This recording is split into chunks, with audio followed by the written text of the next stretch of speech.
Breaking news. మాజీ deputy CM మాజీ YCP నేత ఆళ్ల నాని టీడీపీలో చేరికకు బ్రేక్ పడింది.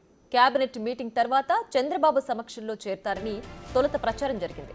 అయితే ఏలూరు జిల్లాలోని కొందరు టీడీపీ నేతలు వ్యతిరేకించడంతో టీడీపీ అధిష్టానం సమాలోచనలో పడ్డట్లు తెలుస్తోంది.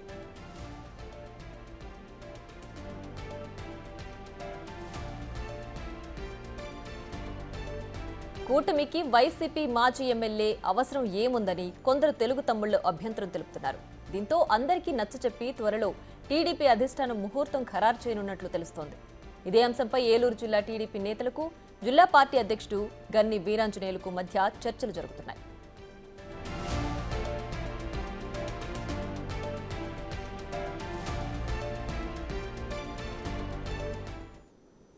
మరింత సమాచారం మా ప్రతినిధి సాగర్ అందిస్తారు. సాగర్, చెప్పండి, ఆళ్ల నాని టీడీపీలో చేరడానికి ప్రస్తుతానికి బ్రేక్ పడింది కదా, ఇది తాత్కాలిక బ్రేకేనా, మళ్ళీ చేరే అవకాశం ఉందా? డీటెయిల్స్ ఏంటి?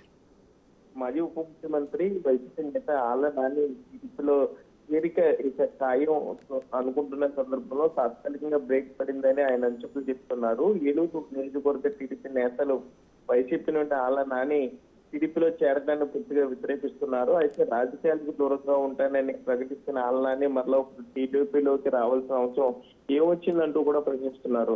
ఆళ్ల నాని ఎమ్మెల్యేగా ఉన్న సమయంలో ఏలూరు నియోజకవర్గంలో టీడీపీ నేతలతో పాటు కూటమి నేతల మీద కూడా పలు కేసులు పెట్టి రాజకీయంగా వేధించారు. మరలా ఆయనతో కలిసి పనిచేయలేమంటూ కూడా టీడీపీ అధిష్టానానికి టీడీపీ కార్యకర్తలు తేల్చి చెప్పడంతో టీడీపీ అధిష్టానం కూడా పునరాలోచనలో పడినట్లుగా మనకి సమాచారం ఉంది. ఏలూరు జిల్లా టీడీపీ అధ్యక్షుడు గన్ని వీరాంజనేయులకి మొత్తం ఆళ్లానికి సంబంధించి అంటే పార్టీలో చెప్పుకోవద్దా అనే దాని మీద, అట్లాగే ఎవరైతే వ్యతిరేకిస్తున్నారో వాళ్ళందరితో కూడా మాట్లాడి పూర్తి నివేదిక ఇవ్వాల్సిందిగా టీడీపీ అధిష్టానం ఆదేశించినట్లుగా మనకి సమాచారం అందుతుంది. ప్రస్తుతానికి ఆళ్ల నాని టీడీపీలో చేరిక తాత్కాలికంగా బ్రేక్ పడిందని చెప్పుకోవచ్చు. మరోపక్క జనవరి 9వ తారీఖు లోపు మొత్తం ఈ టీడీపీ కార్యకర్తలు నేతలు ఈ లోకల్ సిట్టింగ్ ఎమ్మెల్యే బడేటి చంటితో కూడా మాట్లాడి పూర్తి అభిప్రాయాన్ని చెప్పాలంటూ కూడా టీడీపీ అధిష్టానం ఆదేశించినట్లుగా అయితే మనకి సమాచారం ఉంది. Right Sagar, thanks for the updates.